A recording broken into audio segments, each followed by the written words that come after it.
In the not-so-distant future, humanity has made remarkable advancements with advanced technologies. We have Aries. She is a trainee at the academy, and tomorrow will be the day she goes camping on another planet with the school. Aries is very excited. Her mother made her double-check everything because she's quite clumsy. The next morning, Aries went to the spaceport to get ready to depart. On the way, she accidentally bumped into an old lady who had also gone camping like her before, so she shared some experience. Suddenly, a thief ran past and snatched Aries' handbag. A young man quickly ran over and chased after the thief. He caught up and kicked the thief off the police robot's vehicle. But then the police arrived and misunderstood him as a threat, so they arrested him. At the same time, the other participants in the camping trip had already arrived. Because of the incident, Aries was late.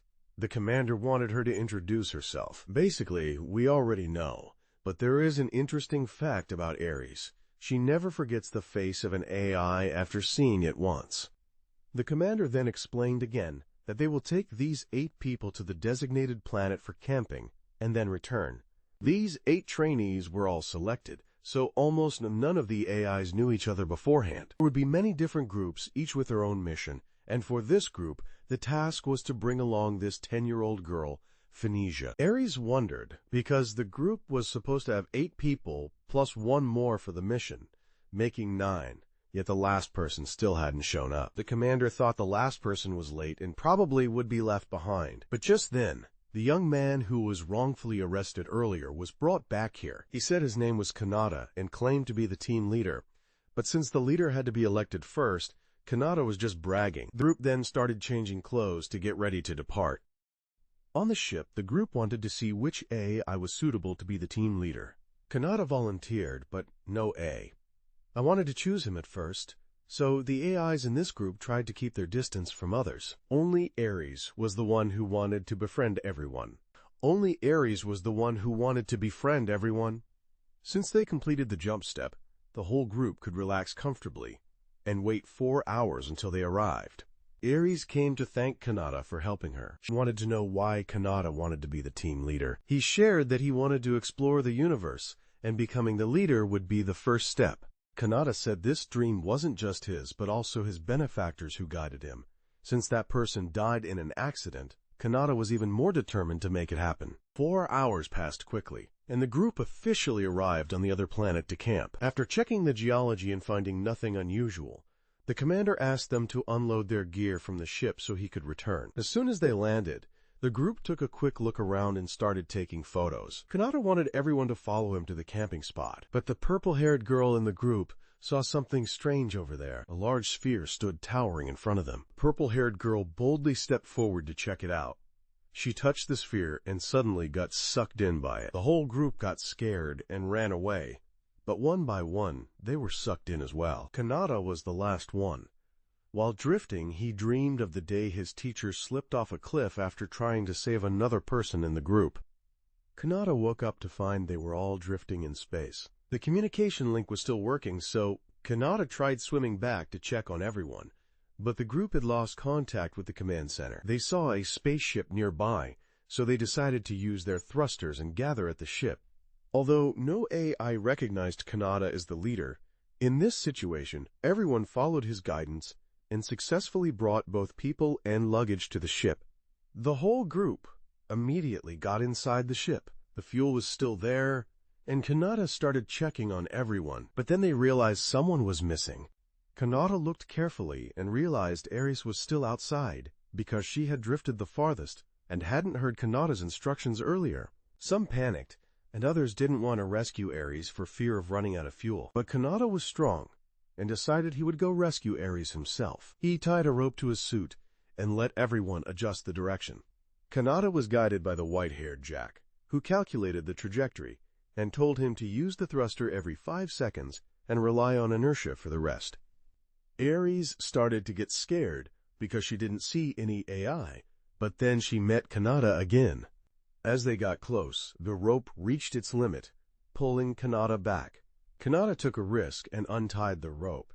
He used the remaining fuel to fly and grab Aries, then burned all the fuel to return. Just when they thought they had aligned toward the ship, the black-haired youth Anga said their trajectory was a bit off, and they might drift past the ship. Jack came up with an idea, and Anga put himself out to stop Kanata. The others formed a rope and pulled all three back to the ship. Back on the ship, Kanata thought they should wait for the school to rescue them, but Jack had just scanned and said the planet in front of them was lifeless and 5,000 light-years away from their original planet. So the chance of rescue was almost zero. The purple-haired girl Luca thought maybe this was just a test from the teachers because there's no way a spaceship like this would really be here. They weren't sure because the teachers wouldn't do something so dangerous.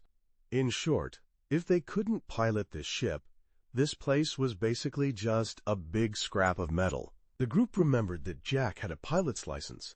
Jack tried calculating and said they might not have to worry about the ship's fuel, but piloting the ship from here back to the original planet would take at least 3 months. Meanwhile, their food, no matter how much they rationed, would only last 20 days. Anna thought everything was hopeless and said that even Jack, a genius, could only do so much in this situation. They were about to argue when Kanata stopped them. He told them about how he and the Leo Mountain group had survived an accident before by relying on themselves, so he wanted everyone to try to help each other and not lose hope. Aries agreed with him because she had been helped by everyone's united effort. The group calmed down and introduced themselves more to everyone. The blonde is Queen. Jack and Luca were already known. Next was Justin, who might be strong in biology. The shy girl was June, and finally Anga with his little sister Phoenicia. Kanata suddenly thought of an idea. He wanted Jack to check if there were any nearby planets with drinkable water and food.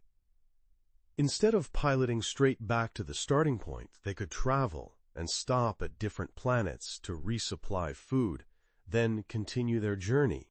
Jack searched and mapped out a route passing through 5 planets to get back to their original location. They didn't hesitate and got ready to depart. Everyone decided to make Kanata the captain because he did well in connecting everyone and coming up with this route idea. Kanata was shy, but didn't show it much. However, in the end, he was very grateful to everyone. They named the ship Astra, and so Astra's journey began. After 3 days, the group officially reached the first planet.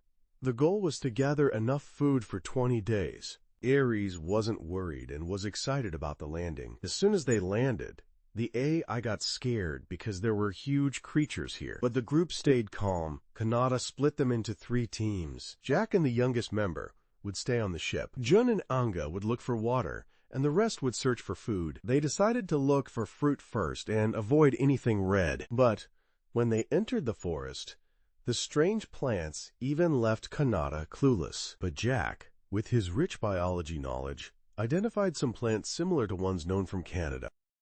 He instructed them to just pick everything up and sort it later. Queen then got scared by some creatures in the forest, but Jack was completely happy with them. Instead of seriously looking for food, the group started playing around. First, Aries found a tree like a springboard, so everyone invited each other to play. Queen stayed serious about gathering and accidentally grabbed a strange plant. It popped out like a parachute and lifted her up to the tarp with the whole group. Kanata's group thought they should relax with some new things first, then look for food later. The other side had already found water to bring back to the ship, so Kanata's group also had to quickly bring food back. On the way back, the whole group ran into the teleportation orb again. It chased them, forcing everyone to run headlong, and no one remembered the way out. But Eris remembered everything, so she led them out of the forest. As soon as they got out, the orb disappeared. When they got back to the ship, Kanata said the orb might not take them back to where they started, because he saw the core was just all black, like space. Kanata then grabbed some food to eat, even though he wasn't sure if it was safe. His thoughtlessness and trying to act like a captain made Queen dislike him, so the two started arguing. Kanata swore he would go hunt down a dragon and bring it back so Queen would have to admit he was the captain. Jack saw Queen was going a bit too far. Because of her attitude, she had lost many friends over time. Queen snapped and said no one here was her friend. Not even Phoenicia. Trying to persuade her to be friendly to everyone just made her angrier, and she walked away. Jack and the group had to go look for her afterward. Jack said he and Queen have been friends since childhood. Queen didn't have parents growing up, and was always working.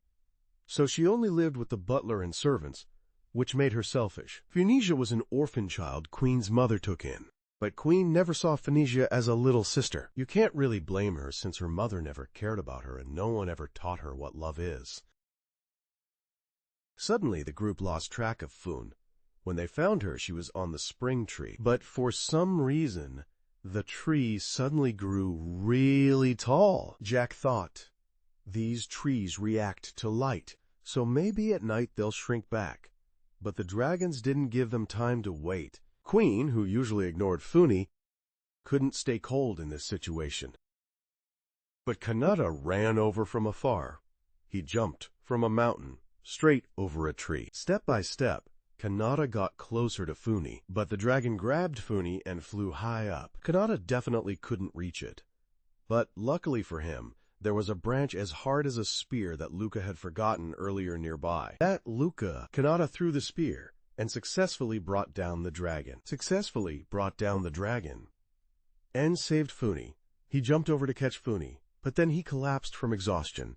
Fortunately, Queen had released some parachute-like trees to help Kanata and Funi land safely. Queen finally admitted her feelings and called Funi her sister. She also apologized to Kanata for saying wrong things about him. The whole group is surprised because Kanata used to be a famous athlete.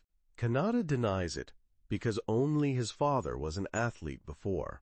He never had that dream, but he was forced by his father, so he ran away and met a teacher who changed his dream. But then the accident happened that day. Kanata became determined to become stronger. He also felt he wasn't fit to be captain because he acted too recklessly. But the group thought decisive action was a leader's quality. The group then brought the dragon back to cook and had their first delicious meal on the whole journey. Jack also said he just made a machine that can test food, so now they don't have to worry about the food being poisonous. That night, the group stocked up enough food for the next 20 days. At night, after everyone went to sleep, Jack told Kanata that the ship's communication device had been cut off by someone. This clearly proves there is an imposter in the group. Because of that, Kanata decided to observe everyone more closely. Eris was ruled out because she spent most of her time next to Kanata. Chaz seemed kind and always took care of the group, so he was still uncertain. Jack was the one who discovered it, so he could be considered trustworthy. Funi probably wasn't the one, because she was only 10 years old. Luca could be a suspect because he understood technology. Queen was strict and easily irritated. She looked suspicious, but it wasn't certain. June was shy and reserved, so he was the most mysterious. The last was Anga, the most uncooperative, always doing things his own way, closed off and unwilling to befriend anyone. After 20 days adrift, they finally reached the next planet. Jack announced to everyone again. They all just uncovered a truth about what Funi had heard earlier. The day Funi was adopted was also the day Eris moved here. But the night before being adopted, Funi overheard two men saying the goal was to bring Funi and the others into Group B with Kanata. They realized their group was assigned number B, meaning they were chosen to camp. But actually, they were being targeted for elimination. Anga said his father was the vice principal, ashamed of Anga, so he might have arranged to try to eliminate him too. But the information wasn't certain yet, so no conclusions could be made. Jack signaled Kanata to tell everything. Kanata announced there was a traitor in the group. The group started suspecting each other, but Ara still chose to trust everyone. Queen wanted proof, but in this situation, there was nothing to prove. Eris wanted everyone to sit down, eat, and talk. After eating, the group calmed down and began to think carefully. They tried to figure out the traitor's motive and why he'd risk his life. They considered that if the traitor was willing to sacrifice himself, this was very serious. At that moment, the ship suddenly had a problem. They thought the traitor had attacked, but found the cause was a collision with a meteor. Since Jack hadn't been piloting, Kanata sent Jack to fix the gravity system. Luca sealed the hole. Luca quickly finished patching the hole, but Jack called to say the generator was about to break down because there was also a hole there. He also reported that the whole ship was being pulled down by the atmosphere. Jack estimated they had only 9 minutes before crashing and wouldn't have time to fix it. Eris saved the day by finding a backup power source. Anga also found a cable in storage, so if they were fast, they could connect the power to the gravity room. The group immediately finalized the plan. Jack would handle controls, Luca would seal the hole in the power room, Charles would go to the backup power, and the others would lay the cable. Suddenly, Jun was hit in the face by a lump of water and choked. Queen had to straighten him out for first aid, so Kanata replaced Jun, while Jun stayed to guard the door. Time was tight and quickly running out. Only 2 minutes left. The cable was fully connected, and now they just had to plug into the gravity controller. But an error occurred that prevented gravity from restoring. Some creature flew into the ship. Jack wanted Kanata to catch it immediately, since there was just over a minute before landing. Kanata couldn't catch up, so Anga stepped in. He borrowed Luca's glue gun and asked both to hold him tight. Anga aimed carefully and successfully trapped the creature. Gravity was restored, and the rest depended on Jack. He safely landed the spaceship and saved everyone.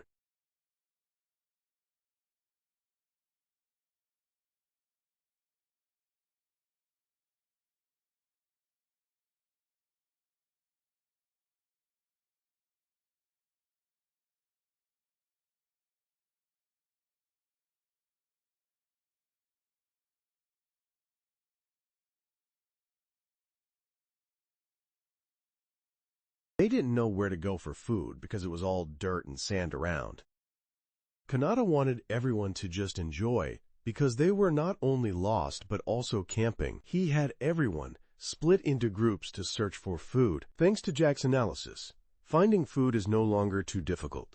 While Kanata's group went to look for food, Charles's group found drinking water from some cactus plants. Jun barely did anything useful, so Anga considered her useless. Charles looked around and saw quite a few animal carcasses slowly being eaten by this type of insect. Suddenly, a creature here came to befriend the whole group. Just by giving it some vegetables, they were ready to let them ride on it. Thanks to that, transporting supplies back was pretty quick. Kanata had also returned. He thought the food problem was solved, but the plants they just picked withered immediately. Jack believed these plants couldn't be stored as food. It was the end of the day, but the current food was still very little, only enough to survive 3 to 5 days. The whole group had no choice but to stay on this planet longer to gather more food. Luca joked that Jun would be very hungry if the food was this scarce, making her feel insecure and like a burden. The next morning, Eris ran over to report that Jun had left, and left a note in her room. The group all went looking, but only Kanata found Jun. She tried to run away, but Kanata chased after her and held her back. She didn't want to be close, so Kanata talked to her through the communicator. Kanata knew she wore glasses, not because she was nearsighted, but to keep her hair from blocking her vision and to avoid standing out. Jun shared that she was raised from childhood to avoid standing out, which is why she couldn't find her own strengths. Meanwhile, Chaz and the others decided to head back to the ship to meet up first, but they accidentally inhaled a poison released by this plant. Chaz realized that this plant was what had killed the creatures around here. He struggled to contact Kanata and call for help. Kanata came and, along with Jun, brought everyone back to the ship. Kanata wanted to find a cure. Since she was the only doctor here, she examined them, but realized the equipment on the ship wasn't enough to treat them. Kanata asked Jack if there might be a natural plant that could heal them. Jun said it was possible, because if there was no antidote, this planet would have no life left. Nature is usually balanced, unlike some 200-year-old video game. Jun remembered that both of them fed that animal a certain plant which helped it recover, so that must be the antidote. Kanata went back to the same spot to look for it. Jun said she found the medicine in a patch of moss. Jack realized that the moss at the base of that tree was where the antidote was produced. Kanata crawled to the base and dug around, but the chance of finding the antidote was very low. By then, after too much exposure, everyone had been infected except for Jun alone. She decided to overcome her insecurities about herself. Jun started singing, because her old dream was to become a singer. Jun's singing voice somewhat eased everyone's pain. Kanata kept digging but still couldn't find it. He decided to take a risk and took off his helmet to get infected, but as soon as he was infected, The antidotes started to grow one after another. Kanata quickly grabbed one flower to cure himself. That creature also came to take Kanata back. Thanks to that, everyone was saved. The whole group enjoyed Jun's singing and heard words of encouragement from everyone. Jun realized these friends were people she could trust. The next day, the group returned to that tree because Chaz thought it was a type of mushroom that might be edible. And after testing, it turned out to be edible, poisonous but tasty. The group spent 5 days gathering 10 units of food and then set off again. When leaving, some people cried heavily as they had to say goodbye to the animals they had bonded with over the past 5 days. Though the experience wasn't exactly pleasant, it brought them closer together. Meanwhile, back on Earth, the school was almost powerless in searching for Anga's father. The vice principal believed they should accept the truth and declared that the 9 students were truly missing. But Eris's mother still did not give up hope, even though all the other parents gradually accepted the fact that their children were really missing or dead. She thought that since the kids disappeared without their luggage being found, it suggested they might have drifted off into space. But the cost of searching in space was quite high, so they had no choice but to give up and return. For the group, today was the 49th day, and they stopped on a planet where the ocean almost covered 6 parts of the land. The group took advantage of staying here for 5 days to relax and have fun at the beach. Queen lay enjoying the sunshine. Jack and Kanata went fishing together. Anga hunted a few birds using the bow that Luca made, and Jack Sparrow gathered some fruit. All were edible, making everything edible, which made Queen feel this planet was nothing less than paradise. So she demanded to stay here. They wondered where Jun and Eris were, and Queen said both were out somewhere nearby. Queen went to look and saw Eris dressed quite revealingly, so she wanted her to try making a move on Kanata. That afternoon, the group gathered to eat and drink. Jack noticed that the creatures here reproduced without needing mates, so there would never be a situation where a species goes extinct. In other words, the food here could be considered endless. From evening on, the girls gathered for a meeting. Queen wanted Aries to confess because AI had also realized she liked Kanata. She only saw Kanata as a benefactor and liked him just a little. Aries argued back at Queen because they all noticed she liked Jack. Queen tried to counter, and Faiz went to ask Kanata whether he had a girlfriend. She bravely approached Kanata. She asked evasively, but Kanata was too clueless to realize. When she asked directly, Kanata joked, which made her angry and she left. Queen was also annoyed, so she went to scold Kanata and then left. The next morning, Anga hunted a few more birds. Luca invited him to go fishing, and they shared a little chat. While fishing, they talked about their fathers as previously known. But when Anga heard Luca's last name, his expression changed, because Luca's father was a senator. That afternoon, when the group sat together, they felt a bit sad because they would have to leave the next day. Luca decided to take a few pictures as keepsakes for when they return. They no longer cared about the traitor. But suddenly Anga took out the gun he found earlier and pointed it at Luca. He wanted everyone to stay still, or he would shoot. Everyone thought Anga was the traitor, but he said it was for personal reasons, and I could believe it or not. Luca asked for the reason, and Anga told everything, that he had a very close older brother. Before coming here, I had treated him kindly, except his brother. His brother was a journalist, and the target he was chasing was Luca's father, suspected of taking bribes. But suddenly one day, his brother was found dead from a high fall. The police thought it was suicide, but Anga knew it was murder because I would commit suicide on their little brother's birthday, especially after buying him a gift. Kanata wanted proof, but if there was any, Anga would have revealed it long ago. Luca also didn't want to protect his father. Anga had long harbored a desire for revenge, but only when he got on the ship did he actually have a gun, and now by chance, the target was right here. He thought if he killed Luca, his father would be devastated losing his heir. Luca denied that, saying he was never loved, and the heir would be his younger brother. The reason given was that Luca was genderqueer, both male and female. Luca's father didn't know this yet, but if he did, Luca would have been kicked out since he was originally adopted. So Luca was ready to be shot by Appa if it would make his father sad.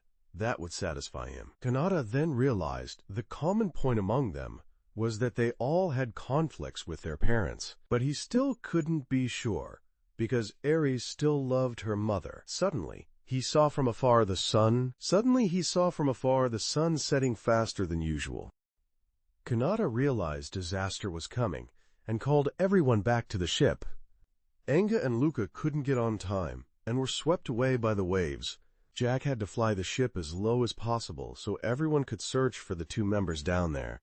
Luca managed to cling to a tree, so he hadn't been swept away yet. Anga was drifting away, but Luca caught him just in time. Yet Anga didn't want to owe AI and regretted his previous action, so he let go. While waiting for the outcome, Kanata threw a rope and jumped down to save him. Pulling him up was still quite difficult because Anga was struggling with all his might and stopped trying to hold on. Kanata was determined not to lose him again or regret it like before, so he used all his strength to pull Anga up. Lu was holding on well, so he was pulled up right after. Anga apologized to everyone, but no one, not even AI, blamed him. Jack thought this issue wasn't as simple as they believed, because politicians taking bribes were no longer unusual or minor, so he thought that everyone getting lost here was partly related, and the traitor was probably forced to do it.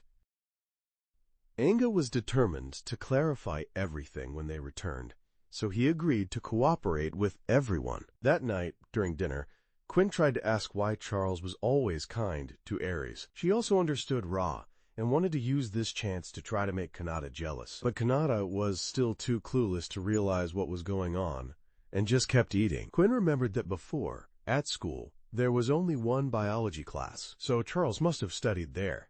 Aries found it strange because she had also gone to that biology class but never saw Jack. Or was there any reason for her to remember Sai, since Aries has a perfect memory? Kanata wanted an explanation, so Jack said he was also a transfer student and arrived here just before departure day. Everyone wanted to know why Jack had never mentioned this before. Jack didn't want to dig deeper, but in this situation, the lack of explanation almost confirmed that Charles was sent here as a spy. Chaz's family didn't want to be suspected by their friends, so they revealed that they belonged to a noble lineage. After the war, Chaz's country was the only place still ruled by King Kai, but because of that, the technology there was still as backward as the medieval times. Around the area was a high wall, making it almost impossible to get in or out. And Jack was from that noble class. He had a female friend, but she was a commoner.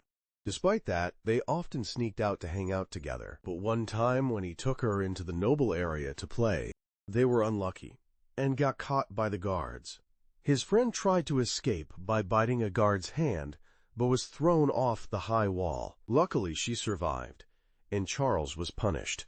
But his friend remained in a deep coma and hasn't woken up. After a while, her family left. Charles left that place and started adapting to a new life. Since he hadn't adjusted yet, he didn't dare tell anyone. Before, everyone cried when they heard the story and mistakenly blamed Jack. He felt happy because he had relieved some of the pain and could consider it like finding a new family. Journey log, day 51. Although there are still some unresolved issues, everyone remains united on the journey to the next planet. Day 75. The group has officially arrived at the next location, but this planet doesn't rotate. So one side of the planet is deadly hot and has no water. The other side is just darkness and deadly cold, so the only place they can land is the middle part of the planet. The group set out and noticed that the middle part has good living creatures and plenty of plants. But after walking a bit, some dangers appeared. The astroship got grabbed by a giant tree. Jack used all his strength to twist the ship and snap the tree, but not far after, the ship had a malfunction, making navigation unstable. Jack used all his skill to lower the ship down, but the wind caused the ship to crash and land roughly. The good news is, the ship is intact, and everyone is okay. The bad news is, the ship's navigation system is seriously damaged. After checking, Jack said the ship can still fly, but only within this planet. Flying in outer space is basically impossible. They don't have tools to fix it, so they're almost certainly stuck here. Everyone fell into despair, But Anga wanted Kanata to stop sulking and encourage everyone to keep trying like before. Kanata pulled himself together and called on everyone to go find food, then figure out the next step. The 5-person group was led by Jack to look for food. Everyone found it hard to accept the outcome, but Anga chose not to give up hope. Suddenly, Fiona noticed something over there in the dark. Meanwhile, Quinn was still panicking, so Jack gave her a choice. 1. Live with everyone and sleep until someone discovers this place. 2. Use the only hibernation spell on the ship and sleep until someone finds this place. But that would mean she'd be alone forever. So Quinn accepted living with everyone. Then suddenly Jack called everyone to gather and check something they came to see together. Kanata was surprised to find another Astra ship here, but this one was old. Jack, Kanata, and Anga went inside to check it out. Power was still on. The ship's structure is exactly like the Astra, but it definitely can't fly anymore. Suddenly, the three found a distress message and realized this was a human ship when they reached the hibernation chamber, where someone had been asleep for 12 years. Kanata decided to wake this person up. Right after rescuing her, Kanata called Queen and brought her back to their ship.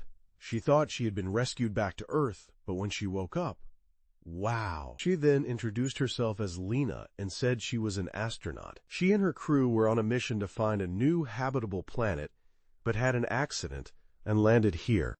Because the crew left and never returned, she gambled on hibernation. Lena thought she could go home, but they announced the ship was damaged, which shocked her and made her faint. But suddenly Eris came up with a solution that even a 200 IQ genius like Jack hadn't thought of. She thought the Astra ship only had damage in the reactor and navigation parts, while the other ships still had those intact. So if they separated and swapped those parts, they'd have a new ship. Jack thought it was totally doable since this ship can split into 3 parts. They then went to bring Lena's ship. They then brought Lena's ship here to prepare for disassembly. After 1 day, the connection process was complete. Lena asked June what year it was, and was shocked to hear it was only 12 years later. But she didn't say why she was so shocked. Day 80, Kanata announced the ship was ready to continue the journey.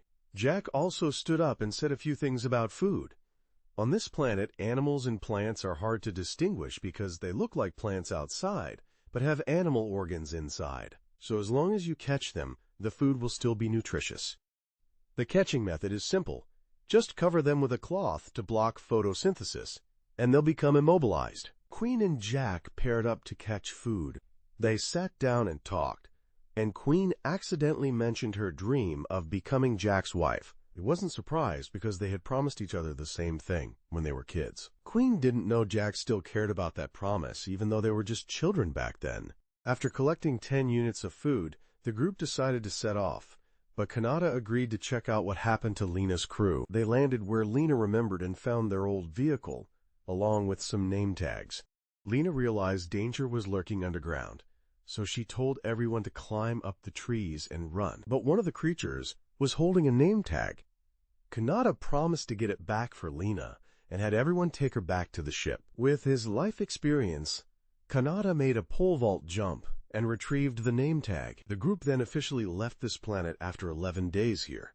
When Kanata wanted to throw a welcome party for Lena, Queen noticed something strange when the group checked blood types to donate to Lena. She found out that she and Fiona share the same bloodline. She wasn't sure if Fiona was her biological sister. So that night, Jack ran tests for her using the computer. That night, Jack discovered a shocking secret.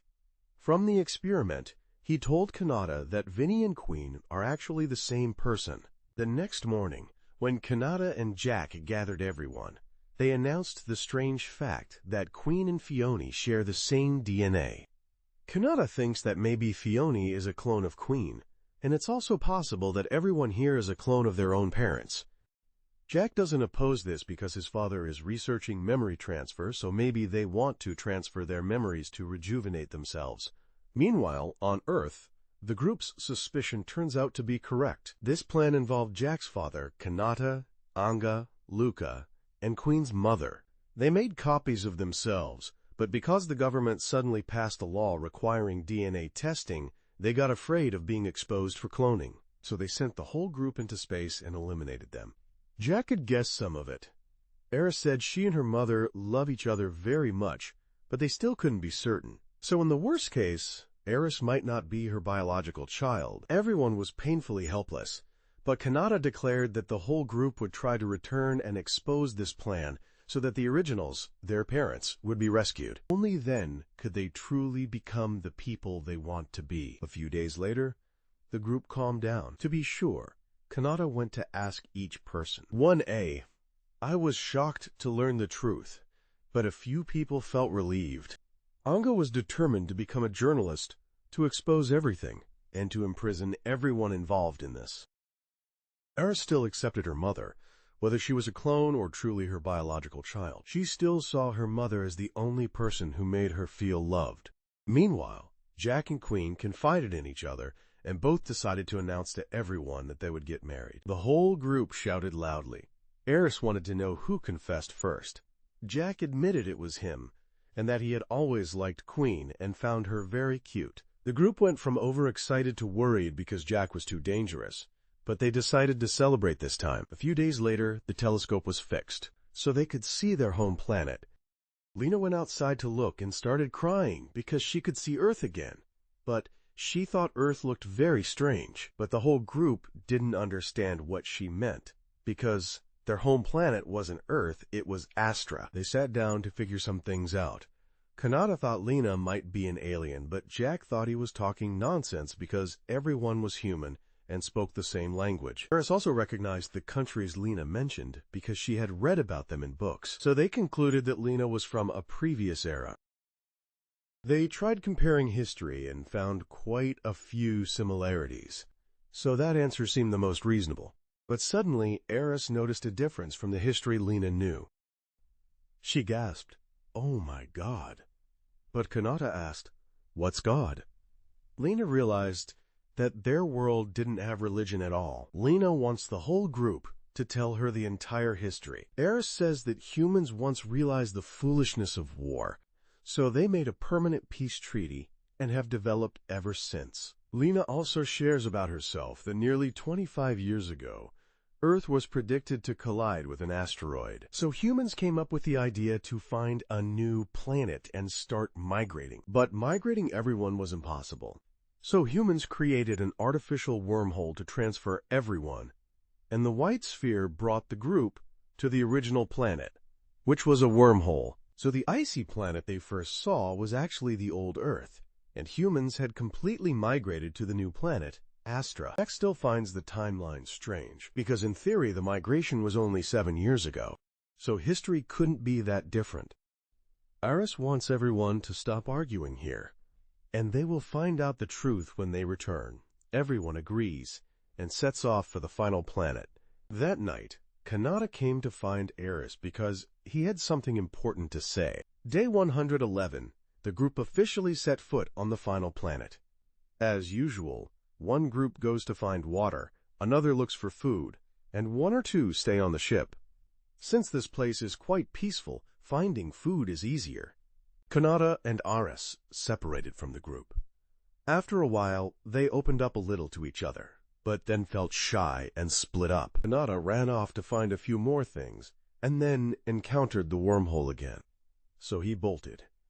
He ran into a cave and met Eris there, but the wormhole had already disappeared. The next day, Kanata told Jax and Jack about being attacked, and the suspect was Anga.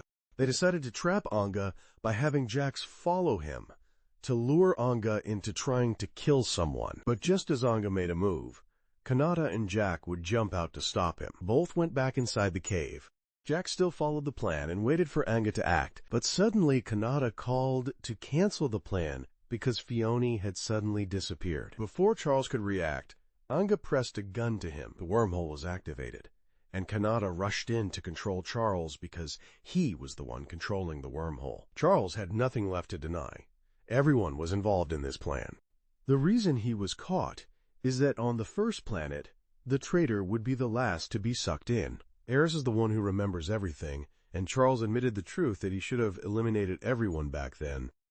But the group was lucky to have found this ship.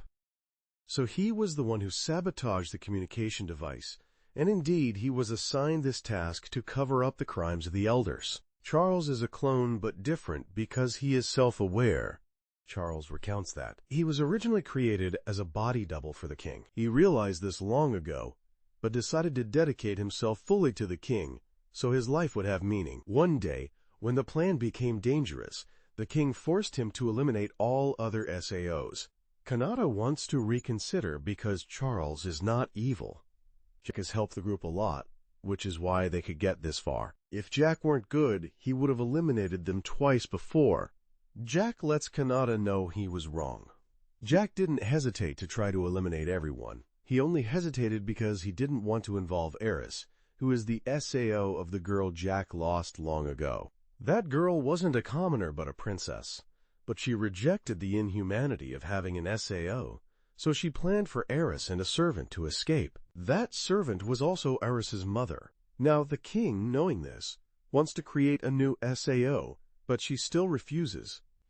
She's heartbroken that Jack can't live as he wishes. Time passed until one day, while they were walking in the forest, the princess was intentionally pushed off a cliff by someone. Jack was punished and imprisoned, but a week before this trip, he was released and given this mission. He was happy to see Eris again, so he planned to take her back to the king and peacefully accept his fate after having given his all. When Kanata got angry and punched Charles in the mouth, everyone wanted Charles to break free from his own chains, because throughout the trip, Charles was the happiest person since he realized he was truly free. He no longer had to obey an AI, but live for himself and for what Charles truly loves. Change like June overcame his insecurities. Jack confessed that he cares deeply for everyone, but his guilt is too great, so he took out a second remote control. Kanata knew Jack intended to commit suicide, so he risked running over. He now had anti-gravity shoes and could jump through the wormhole, wanting Jack to turn it off. Jack was still stubborn, but the wormhole was right there. Kanata reached out to stop him and was almost sucked in, so Jack, worried, turned it off. Kanata's arm was cut off by the wormhole, forcing the group to rush and stop the bleeding. Jack truly regretted it and apologized profusely. Kanata didn't blame him and only wanted him to repay the favor. When they got home, the group returned. Queen operated on Kanata, admiring him for enduring without anesthesia. Jack still blamed himself and wanted to lock himself up, asking to be handed over to the police when they returned. Kanata didn't rest, but came out here because he couldn't sleep and held no grudge against Charles. He just wanted Charles to try to live for himself. The AI on the 0D ship, angry about forgiveness, said Kanata would use his remaining left hand to punch them all. The captain spoke up like that, so no one opposed. Canada only started feeling the pain now, so Jack's story can wait until later. Jack wants the whole group to continue searching for food tomorrow, while Canada better rest well. They have been here for 7 days. The food and climate are quite good for living, so they just need to wait for Canada to recover before setting off. Eris really enjoys the trip. By day 120, the group had gathered enough supplies and Kanata had recovered, so they set off to return home. Kanata felt abandoned because everyone else was happily exploring this place while he had to stay on the ship. Now the whole group has to come up with a plan for when they return. Jack also has to tell everything about how humans used to live on Earth.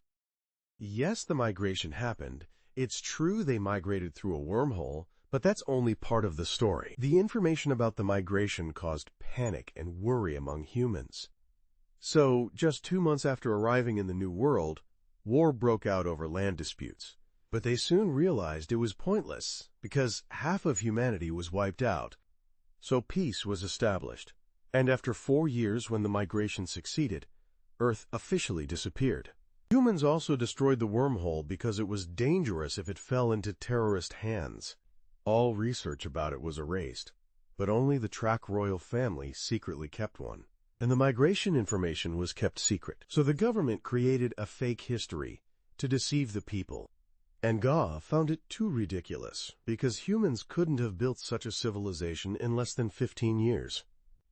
Jack realized the government had completed the construction 100 years ago, but lied to the people and strictly forbade them from revealing it to future generations. Lena realized that meant she had slept for 2 years instead of 12. She was shocked to realize she was over 100 years old. No one could blame them, because the government lied to keep peace. But Kanata's group wants humans to live honestly with history, so they will reveal everything to the light. Anna knows an officer who once investigated with her brother. They decided to slow down and find someone to contact. Anna knows an officer who once investigated with her brother. She wants to contact that person, but since they don't have an address, they will ask Eris's mother for help. The whole group has to do this to avoid being targeted and eliminated by the government again. On day 139, the group officially returned to their home planet. They stopped outside the planet so Eris could send messages in the travel diary to his mother. They waited a few days and then noticed several ships approaching. Meanwhile, the king and the person who tried to assassinate the princess were caught by the police officer Anna contacted. He realized the world's secret was about to be exposed, but this was necessary for the world to become stronger. Back on the Astra ship, the other ships had contacted them and informed them that their originals had been captured, and welcome back, everyone was extremely joyful. The whole group gathered to reminisce about the memories from the journey. Half of the crew felt deeply grateful to have been saved by Kanata. The whole group officially landed back on their beloved home. The originals had truly been captured. The press swarmed in to interview the whole group, and the Astra ship was bought by a museum to be displayed as an artifact from a previous era. Interviews took place daily. Kanata and Jack were even called by the government to negotiate about revealing the truth, but Kanata was determined to disclose it no matter what.